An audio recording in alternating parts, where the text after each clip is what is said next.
വലിയ വിജയം നേടിയതാണ് ഈ ലോക്സഭാ തെരഞ്ഞെടുപ്പിൽ UDF. പക്ഷേ അവർക്ക് വെല്ലുവിളിയായത് തൃശ്ശൂരിലെ പരാജയമാണ്. അത് ചെറിയൊരു പരാജയമല്ല. KM മുരളീധരൻ എന്ന രാഷ്ട്രീയ നേതാവിനെ മണ്ഡലം മാറ്റി നടത്തിയ പരീക്ഷണത്തിൽ പരാജയമുണ്ടായപ്പോൾ അത് മുരളീധരൻ ഉയർത്തുന്ന പരാതി എങ്ങനെ പരിഹരിക്കുമെന്നതാണ് കോൺഗ്രസിനെയും UDFിനെയും കുഴയ്ക്കുന്ന വിഷയം. ഇവിടെയാണ് തൃശ്ശൂരിൽ പരാജയപ്പെട്ട മുരളീധരന് പുതിയ ചില പരിഹാര നിർദ്ദേശങ്ങളുമായുള്ള കോൺഗ്രസ് നേതൃത്വത്തിൻ്റെ നീക്കം. മറ്റൊന്നുമല്ല, വയനാട് സീറ്റാണ്. വയനാട് സീറ്റിൽ എന്തായാലും രാഹുൽ ഗാന്ധി ഒഴിയും. രാഹുൽ ഗാന്ധി ഒഴിയുന്ന വയനാട് സീറ്റ് KM മുരളീധരന് നൽകിയുള്ള ഒരു പരിഹാര നിർദ്ദേശത്തിലേക്ക് UDF കേന്ദ്രങ്ങൾ, കോൺഗ്രസ് കേന്ദ്രങ്ങൾ നീക്കം നടത്തുന്നു എന്നതാണ് സൂചന. രാഹുൽ ഗാന്ധി ഒഴിയുന്ന സീറ്റ് KM മുരളീധരന് നൽകി പരാതി പരിഹരിക്കാനാണ് ശ്രമം. മുസ്ലിം ലീഗും ഇക്കാര്യത്തിൽ അനുകൂല നിലപാടെടുത്തു എന്ന സൂചനകളും പുറത്തു വരുന്നുണ്ട്. KM മുരളീധരനെ അനുനയിപ്പിക്കാൻ സുധാകരൻ കോഴിക്കോട് നേരിട്ടെത്തി മുരളീധരനുമായി കൂടിക്കാഴ്ച നടത്തുമെന്ന വാർത്തകളുമുണ്ട്. എന്നാൽ വയനാട് സീറ്റല്ല, സംസ്ഥാന രാഷ്ട്രീയത്തിലേക്ക് തിരിച്ചു വരാനാണ് മുരളീധരൻ്റെ നിലപാട്, ആഗ്രഹം എന്നതാണ് വ്യക്തത. വയനാട് സീറ്റിലേക്ക് താൻ ഇല്ല എന്ന കാര്യം അദ്ദേഹം വ്യക്തമാക്കി കഴിഞ്ഞിട്ടുണ്ട്. അങ്ങനെയെങ്കിൽ ഈ അനുനയ നീക്കം ഫലം കാണാനുള്ള സാധ്യതയില്ല. പകരം വയനാട് സീറ്റിൽ ആര് മത്സരിക്കും? പ്രിയങ്ക ഗാന്ധി സഹോദരന് പകരം വയനാട്ടിലേക്ക് എത്തുമോ എന്ന ചോദ്യം കൂടി പ്രസക്തമാവുകയാണ്. ഒപ്പം മുരളീധരനെ അനുനയിപ്പിക്കാൻ കോൺഗ്രസിന് മുന്നിൽ മറ്റെന്തൊക്കെ മാർഗങ്ങൾ? വയനാട്ടിലേക്ക് തന്നെ മുരളീധരനെ അനുനയിപ്പിച്ചെടുത്താൻ കോൺഗ്രസിന് കഴിയുമോ? ഇങ്ങനെ നിരവധി രാഷ്ട്രീയ ചോദ്യങ്ങളിലേക്കാണ് നീളുന്നത്. ഒപ്പം ലീഗ് നേരത്തെ തന്നെ ക്ലെയിം ചെയ്തതാണ് വയനാട് സീറ്റ് എന്ന ആവശ്യം. മൂന്നാം സീറ്റ് ആവശ്യം നടക്കാതെ വന്നപ്പോൾ മറ്റൊരു സീറ്റ്, പുതിയ സാഹചര്യത്തിൽ രാഹുൽ ഗാന്ധിയുടെ ഒഴിവ് വരുമ്പോൾ ലീഗ് ഈ വിഷയത്തിൽ നിലപാടെടുക്കുമോ? അങ്ങനെ നിരവധി രാഷ്ട്രീയ ചോദ്യങ്ങൾ ഉയരുന്ന ഒരു പ്രതിസന്ധിയായി വയനാടുമായി ബന്ധപ്പെട്ട് ഉയരുകയാണ്. നമുക്ക് വിശദമായി പരിശോധിക്കാം. ഡാൻ കുര്യനുണ്ട്, ഒപ്പം EMS അനീഷ് കുമാരും ചേരുന്നു. ആദ്യം ഡാൻ, മുരളീധരനെ അനുനയിപ്പിക്കാൻ വയനാട് സീറ്റ് എന്ന സൊല്യൂഷൻ കോൺഗ്രസ് മുന്നോട്ട് വെച്ചു കഴിഞ്ഞു. മുരളീധരൻ വഴങ്ങുമോ? ഒരു കാരണവശാലും വഴങ്ങത്തില്ല എന്ന് അദ്ദേഹം അറിയിച്ചിരിക്കുന്നു. മാത്രവുമല്ല, അദ്ദേഹത്തിന് ലോക്സഭാ തെരഞ്ഞെടുപ്പിന് മുമ്പ് തന്നെ തെരഞ്ഞെടുപ്പ് രംഗത്ത് നിന്ന്, അതായത് പാർലമെൻറ്റ് തെരഞ്ഞെടുപ്പിൽ മത്സരിക്കാനില്ല എന്ന ഒരു വ്യക്തിപരമായ തീരുമാനത്തിലായിരുന്നു. പക്ഷേ സംസ്ഥാനത്തെ പ്രത്യേക രാഷ്ട്രീയ സാഹചര്യം കണക്കിലെടുത്തുകൊണ്ട് ഹൈക്കമാൻഡിൻ്റെ നിർദ്ദേശം അനുസരിച്ചാണ് സിറ്റിംഗ് MPമാർ എല്ലാം മത്സരിക്കണമെന്ന നിലപാട് എടുക്കുന്നത്. അവിടെ നിന്ന് മുരളീധരന് മാറി നിൽക്കാൻ കഴിയാത്തൊരു സ്ഥിതി ഉണ്ടാകുകയുമായിരുന്നു. മാത്രവുമല്ല, വടകരയിൽ തന്നെ തുടരണമെന്ന ആഗ്രഹം മുരളീധരന് വ്യക്തിപരമായി ഉണ്ടായിരുന്നു. പക്ഷേ അന്ന് പത്മജ BJPയിലേക്ക് പോയതുമായി ബന്ധപ്പെട്ട് സംസ്ഥാനത്ത് കോൺഗ്രസ് പ്രവർത്തകർക്കിടയിലുണ്ടായ ആശയക്കുഴപ്പം, അതോടൊപ്പം കോൺഗ്രസിനെ മുഖം രക്ഷിക്കുക എന്നത് ആ ഘട്ടത്തിൽ അനിവാര്യമായ ഒരു ഘടകവുമായിരുന്നു. ആ പശ്ചാത്തലത്തിലാണ് മുരളീധരനെ തൃശ്ശൂരിലേക്ക് സുരേഷ് ഗോപിക്കെതിരെ മത്സരിപ്പിക്കുക എന്ന നിർണായകമായ രാഷ്ട്രീയ തീരുമാനം കോൺഗ്രസ് നേതൃത്വത്തിൻ്റെ ഭാഗത്ത് നിന്ന് ഡൽഹിയിൽ നിന്നെടുക്കുന്നത്. അതേ തുടർന്നാണ് മുരളീധരന് വ്യക്തിപരമായ താല്പര്യം മറികടന്ന് അദ്ദേഹത്തിന് തൃശ്ശൂരിലേക്ക് മടങ്ങിയെത്തേണ്ട സാഹചര്യം കൂടി ഉണ്ടാകുന്നത്. എന്തായാലും കനത്ത തോൽവിയാണ് മുരളീധരൻ അവിടെ ഉണ്ടായത്. അദ്ദേഹത്തെ ബലിയാടാക്കുകയായിരുന്നു എന്ന ഒരു വിഭാഗം കോൺഗ്രസ് നേതാക്കൾ രഹസ്യമായെങ്കിലും പരസ്പരം പറയുന്ന ഒരു സാഹചര്യമുണ്ട്. ഈ പശ്ചാത്തലത്തിലാണ് പൊതുരംഗത്ത് നിന്ന് തന്നെ താൻ വിട്ടുനിൽക്കാൻ പോവുകയാണെന്ന നിലപാടുമായി മുരളീധരൻ രംഗത്തെത്തുന്നത്. അത് കോൺഗ്രസ് നേതൃത്വത്തിന് അപ്പാടെ ഒരു വലിയ സമ്മർദ്ദമായി മാറിയതിന് പിന്നാലെയാണ് അദ്ദേഹത്തെ അനുനയിപ്പിക്കുന്നതിനുള്ള നീക്കങ്ങളും അണിയറയിൽ ആരംഭിച്ചിരിക്കുന്നത്. പക്ഷേ വയനാട്ടിലേക്ക് മത്സരിക്കാനില്ല എന്ന നിലപാടിൽ മുരളീധരൻ ഉറച്ചു നിൽക്കുകയാണ്. നമുക്ക് ലഭ്യമാകുന്ന വിവരങ്ങൾ അനുസരിച്ച് പ്രിയങ്ക ഗാന്ധി തന്നെ രാഹുൽ ഗാന്ധിക്ക് പകരക്കാരനായി വയനാട്ടിലേക്ക് എത്തുമെന്നാണ് സൂചന. കാരണം അവിടുത്തെ പ്രാദേശികമായ വികാരവും അങ്ങനെ തന്നെയാണ്. രാഹുൽ മാറുന്നു എന്ന കാര്യത്തോട് പോലും പ്രാദേശികമായ നേതൃത്വത്തിന്, പ്രവർത്തകർക്കൊന്നും അംഗീകരിക്കാനാവാത്ത ഒരു കാര്യമാണ്.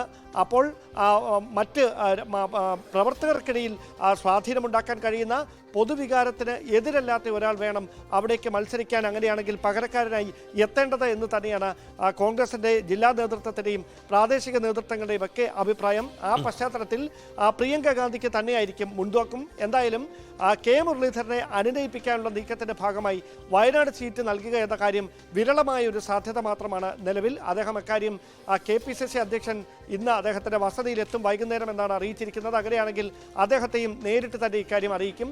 പിന്നെ മുരളീധരനെ എങ്ങനെ അനുനയിപ്പിക്കുമെന്ന വലിയ ചോദ്യമാണ് കോൺഗ്രസ് നേതൃത്വത്തിന് മുമ്പിൽ ബാക്കിയാകുന്നത്. അവിടെ സംഘടനാ തലത്തിൽ നിർണായകമായ ഒരു പദവിയിലേക്ക് മുരളീധരനെ കൊണ്ടുവരാൻ പാർട്ടി നേതൃത്വം, ഹൈക്കമാൻഡ് നേതൃത്വം തയ്യാറാകുമോ എന്നതാണ് ഇനി അറിയാനുള്ളത്. ഡാൻ ഒന്ന് തുടരണം. EMS അനീഷ് കുമാർ, അനീഷ്, മുരളീധരനെ അനുനയിപ്പിക്കാനുള്ള പല നീക്കങ്ങളുമുണ്ട്. പക്ഷേ ഈ ആദ്യ നീക്കം തന്നെ ഫലം കാണുന്നില്ല എന്നതാണ് ഡാൻ റിപ്പോർട്ട് ചെയ്യുന്നത്. അതിൽ മുരളീധരന് അനുകൂല നിലപാടിലേക്കല്ല. അങ്ങനെയെങ്കിൽ മറ്റെന്ത് എന്നതാണ് ചോദ്യം.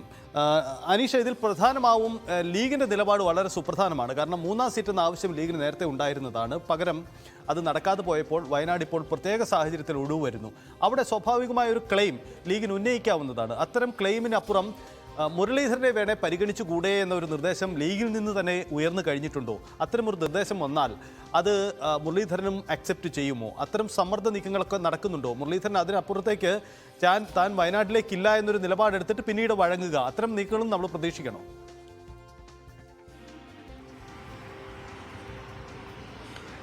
ലീഗുമായി ഏറ്റവും അടുത്ത ബന്ധം പുലർത്തുന്ന ഒരു കോൺഗ്രസ് നേതാവാണ് കെ മുരളീധരൻ. നമുക്കറിയാം, ലീഗുമായി ബന്ധപ്പെട്ട ഏത് വിഷയമുണ്ടായാലും അത് ലീഗിൻ്റെ ഒരു സൗമനസ്യത്തോടുകൂടി പരിഹരിക്കണം എന്ന ആവശ്യം മുന്നോട്ട് വയ്ക്കുന്ന ആളുമാണ്. അതുകൊണ്ട് തന്നെ ലീഗ് അടിയന്തര പ്രാധാന്യത്തോടുകൂടിയാണ് വിഷയത്തെ കാണുന്നത്.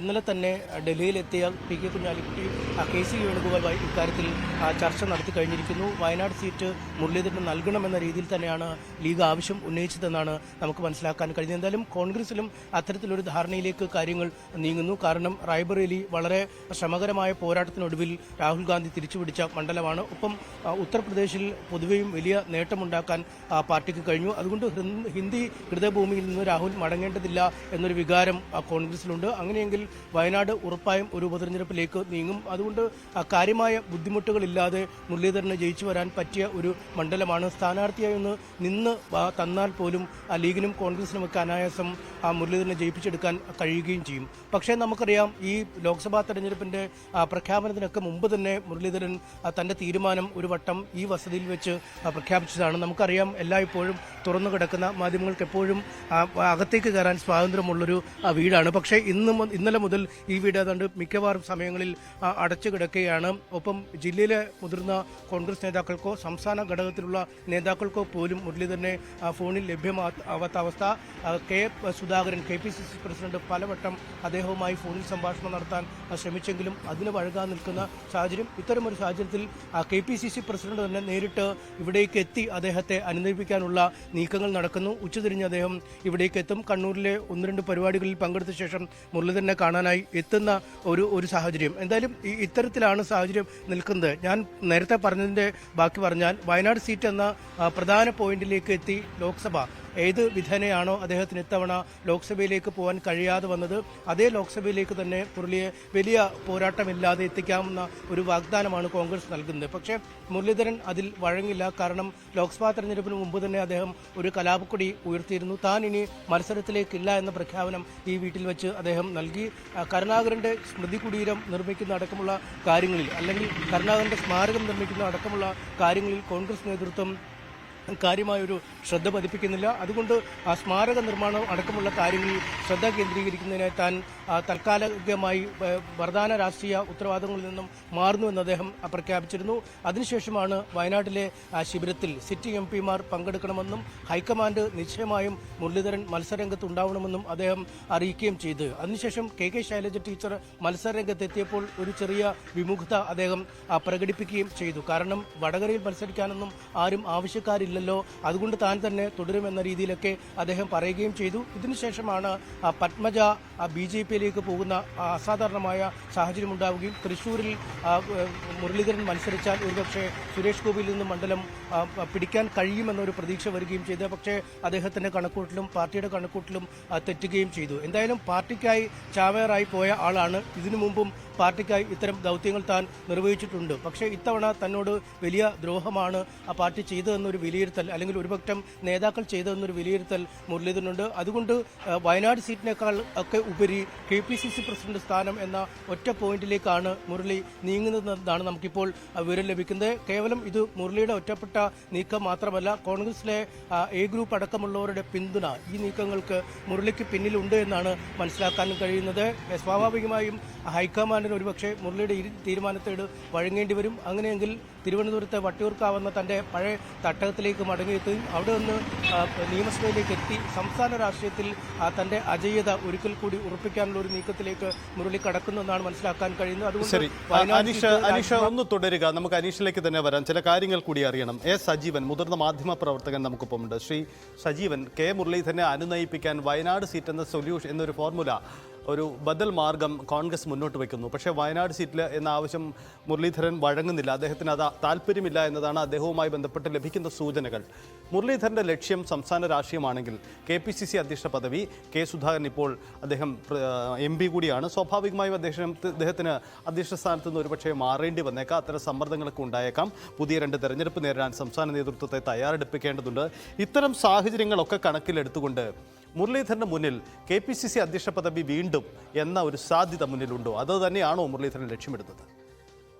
മുരളീധരൻ ഒരുപക്ഷെ ലക്ഷ്യമിടുന്നത് KPCC അധ്യക്ഷ പദവി തന്നെ ആയിരിക്കും. കാരണം ഇനിയിപ്പോ വയനാട്ടിൽ മത്സരിച്ചിട്ട് വൻ ഭൂരിപക്ഷത്തിൽ രാഹുൽ ഗാന്ധി കിട്ടിയതുപോലെ തന്നെ ഗംഭീര ഭൂരിപക്ഷം കിട്ടിയാൽ പോലും അതുകൊണ്ട് പ്രത്യേക കാര്യമില്ല. വെറും MP ആയിട്ടിരിക്കുക, പ്രതിപക്ഷത്തൊരു MP ആയിട്ടിരിക്കുക, അപ്പുറത്തേക്ക് ഒന്നും കിട്ടാനില്ല എന്നൊരു അവസ്ഥ കൃത്യമായിട്ട് മുരളീധരൻ അറിയാം. രണ്ടാമത്തേത്, അദ്ദേഹത്തിന് ഇപ്പൊ വിലപേശാനുള്ള സാധ്യത കൂടുതലാണ്. കാരണം കോൺഗ്രസിന്റെ UDFന്റെ വോട്ടുകളിൽ ബഹുഭൂരിപക്ഷവും BJPക്ക് പോകുന്നൊരവസ്ഥയുണ്ടായിട്ട് അവിടെ തൃശ്ശൂരിൽ LDF അവരുടെ വോട്ട് വിഹിതം നേരത്തെ ഉണ്ടായിരുന്നതിനേക്കാൾ കൂടുതൽ ആക്കുകയാണ് ചെയ്തിട്ടുള്ളത്. BJP ഗംഭീരമായിട്ട് നേട്ടം ഉണ്ടാക്കാൻ കഴിഞ്ഞു. അതേ സമയത്ത് തന്നെ കോൺഗ്രസിന് നേരത്തെ പ്രതാപന് കിട്ടിയിരുന്ന വോട്ടിന്റെ പകുതി പോലും കിട്ടാത്തൊരവസ്ഥയിലേക്ക് കാര്യങ്ങൾ പോവുകയും ചെയ്തു. ഇത്തരത്തിലൊരു സംഭവം ഉണ്ടായപ്പോൾ കോൺഗ്രസുകാർ തന്നെയാണ് തന്നെ കാല് വാരിയത് എന്നുള്ളൊരു തോന്നൽ, അല്ലെങ്കിൽ അങ്ങനെ ഒരു നിലപാട് എടുക്കാനും അത് കോൺഗ്രസിനകത്ത് അടുത്ത വിലപേശനുള്ള സമ്മർദ്ദതന്ത്രം ഒരുക്കാനും കഴിയുമെന്ന് മുരളീധരൻ അറിയാം. അദ്ദേഹം തുടക്കത്തിൽ തന്നെ പറഞ്ഞ കാര്യം ഇനി രാഷ്ട്രീയ പരിപാടിയിലേക്കില്ല എന്നുള്ളതാണ്. ഇനി തെരഞ്ഞെടുപ്പിലേക്കില്ല എന്നൊക്കെ മുരളീധരൻ പറയുമ്പോൾ നമുക്കറിയാം അതൊരു സമ്മർദ്ദ തന്ത്രം മാത്രമാണ് എന്ന്. അദ്ദേഹം തീർച്ചയായിട്ടും ഒന്നുകിൽ നിയമസഭയിലേക്ക് മത്സരിച്ചിട്ട് അങ്ങനെ അടുത്ത തവണ LDF വരുമ്പോൾ മുഖ്യമന്ത്രി പദത്തിലേക്ക് വരാനുള്ളതോ അല്ലെങ്കിൽ അതേപോലെ പ്രധാനപ്പെട്ട വകുപ്പുകൾ കിട്ടാനുള്ള ഒരു നോട്ടം അദ്ദേഹത്തിനുണ്ട്. അദ്ദേഹത്തിന് താല്പര്യമുള്ളതാണ് നിയമസഭയിൽ എത്തുക എന്നുള്ളതും മന്ത്രിയാവുക എന്നുള്ളതും. ഒരിക്കൽ അദ്ദേഹം കുറച്ചു കാലത്തേക്കാണെങ്കിലും മന്ത്രിയായ ആളാണ്. അതിനു വേണ്ടിയിട്ടാണ് അദ്ദേഹം KPCC പ്രസിഡന്റ് സ്ഥാനത്ത് രാജിവെക്കുന്ന അവസ്ഥ ഉണ്ടായത്. സ്വാഭാവികമായിട്ടും അതുകൊണ്ട് രണ്ടാമത്തെ KPCC പ്രസിഡന്റ് എന്ന നിലയിൽ ഇപ്പോൾ നമ്മൾ നോക്കുമ്പോൾ AK ആന്റണിക്ക് മുമ്പുള്ള ആളുകളെ മാറ്റി നിർത്തി AK ആന്റണിക്ക് ശേഷമുള്ള KPCC പ്രസിഡന്റുമാരെ മാത്രം നോക്കിയാൽ പോലും അതിൽ എടുത്തു പറയാവുന്ന ഒരാൾ K മുരളീധരൻ തന്നെയാണ്. അദ്ദേഹം KPCC പ്രസിഡന്റ് ആയിരുന്ന സമയത്ത് ഈ AI ഗ്രൂപ്പുകൾ ശക്തമായിരുന്നെങ്കിൽ പോലും അദ്ദേഹം എല്ലാവരെയും ഒരുമിച്ച് കൊണ്ടുപോകാൻ ശ്രമിക്കുകയും പാർട്ടിയെ കുറെ കൂടി ശക്തിപ്പെടുത്താൻ ഈ സ്റ്റഡി ക്ലാസുകൾ ഉൾപ്പെടെയുള്ള കാര്യങ്ങൾ വെക്കുക അങ്ങനെയൊക്കെ ചെയ്തിട്ടുള്ളതാണ്. കാരണം ഇപ്പം K സുധാകരൻ ചെയ്തതുപോലെ വെല്ലുവിളിക്കുന്ന ഒരു രീതി അദ്ദേഹത്തിന് ഉണ്ടായിരുന്നില്ല. മുല്ലപ്പള്ളി രാമചന്ദ്രന്റെ എല്ലാ തരത്തിൽ നോക്കുമ്പോഴും മുരളീധരന് അനുകൂലമായ ഒരു സാഹചര്യമായി ഇത് മാറുന്നു അല്ലേ? ഇപ്പോൾ ഞാൻ ഇല്ല എന്നൊരു നിലപാട്, ഒരു സമ്മർദ്ദം എടുത്താൽ അത് മുരളീധരൻ പിന്നീട് സ്വീകരിക്കാൻ പോകുന്ന നിലപാടിലേക്ക് നേതൃത്വത്തെ എത്തിക്കാൻ കഴിയുന്ന ഒരു സാഹചര്യം നിലവിൽ മുരളീധരൻ അനുകൂലമായി ഇവിടെ ഉണ്ട്, അങ്ങനെ കരുതാം അല്ലേ? തീർച്ചയായിട്ടും. ഞാൻ ഇനിയിപ്പം സജീവ രാഷ്ട്രീയത്തിലേക്ക് ഇല്ല എന്ന രീതിയിലും ഇനി തെരഞ്ഞെടുപ്പിൽ മത്സരിക്കില്ല എന്നുള്ള രീതിയിലൊക്കെ മുരളീധരൻ പറയുമ്പോൾ അത് വളരെ കൃത്യമായിട്ടും സംസ്ഥാന നേതൃത്വത്തെയും അതിനേക്കാളൊക്കെ അപ്പുറത്ത് കേന്ദ്ര നേതൃത്വത്തെ ഹൈക്കമാൻഡിനെയും തന്റെ പരിധിയിലേക്ക് കൊണ്ടുവരിക എന്നുള്ള കൃത്യമായ ലക്ഷ്യമാണ്. അത് മുരളീധരൻ വിജയിച്ചു എന്നുള്ളത് തന്നെയാണ് സത്യത്തിൽ നമ്മൾ വിശ്വസിക്കേണ്ടത്. അദ്ദേഹത്തിന് വയനാട് കയ്യിൽ കൊടുത്താൽ പോലും അദ്ദേഹം സ്വീകരിക്കില്ല. കാരണം അത് ഒരു വെറൊരു MP ആയിരിക്കണോ അല്ലെങ്കിൽ KPCC പ്രസിഡന്റ് ആവണമോ എന്നുള്ള ചോദ്യം, അതല്ലെങ്കിൽ ഇവിടെ അടുത്ത തവണ മത്സരിച്ചിട്ട് മുഖ്യമന്ത്രിയോ ഇനിയിപ്പോ മുഖ്യമന്ത്രി പദം കിട്ടാനുള്ള സാധ്യത വളരെ കൂടുതലാണല്ലോ. അപ്പൊ സ്വാഭാവികമായിട്ടും അതല്ലെങ്കിൽ വളരെ ഉയർന്ന ഏതെങ്കിലും വകുപ്പുകൾ അദ്ദേഹത്തിന് കിട്ടേക്കും. ആഭ്യന്തരം പോലുള്ള വകുപ്പുകൾ അങ്ങനെ കിട്ടുന്നതാണ് ഏറ്റവും നല്ലതെന്ന് അദ്ദേഹത്തിന് അറിയാം. അടുത്ത 5 കൊല്ലത്തേക്ക് എന്തായാലും ഇവിടെ UPA അധികാരത്തിൽ അല്ലെങ്കിൽ ഇന്ത്യ സഖ്യം അധികാരത്തിൽ വരാൻ പോകുന്നില്ല എന്നുള്ള യാഥാർത്ഥ്യമാണ്. മറ്റുള്ള ആളുകളൊക്കെ കൂടി സംഘടിപ്പിച്ച് അങ്ങനെ അഥവാ ഒരു മുന്നണി ഉണ്ടാക്കിയിട്ട് അധികാരത്തിൽ വന്നാൽ പോലും അത് അധികാരം നിലനിൽക്കാനുള്ള സാധ്യതയും വളരെ കൂടുതലാണ്. സ്വാഭാവികമായിട്ടും മുരളീധരന്റെ ലക്ഷ്യം എന്ന് പറയുന്നത് കേരളം തന്നെയാണ്. അത് അദ്ദേഹം ആദ്യം ലക്ഷ്യമിടുന്നത് തീർച്ചയായിട്ടും സുധാകരൻ പരാജയമാണ് എന്ന് വരുത്തിയിട്ട് അടുത്ത നിയമസഭാ തെരഞ്ഞെടുപ്പിൽ നേട്ടം കൊയ്യാൻ പറ്റുന്നത് KPCC പ്രസിഡന്റ് ആവുക എന്നതായിരിക്കും. എന്തായാലും വളരെ നന്ദി സജീവൻ പ്രതികരിച്ചതിന്. സാധ്യതകളുടെ കലയാണ് രാഷ്ട്രീയം, തർക്കമില്ല കാര്യത്തിൽ. ആ സാധ്യത തേടലാവാം K മുരളീധരന്റെയും തന്ത്രം. നമുക്ക്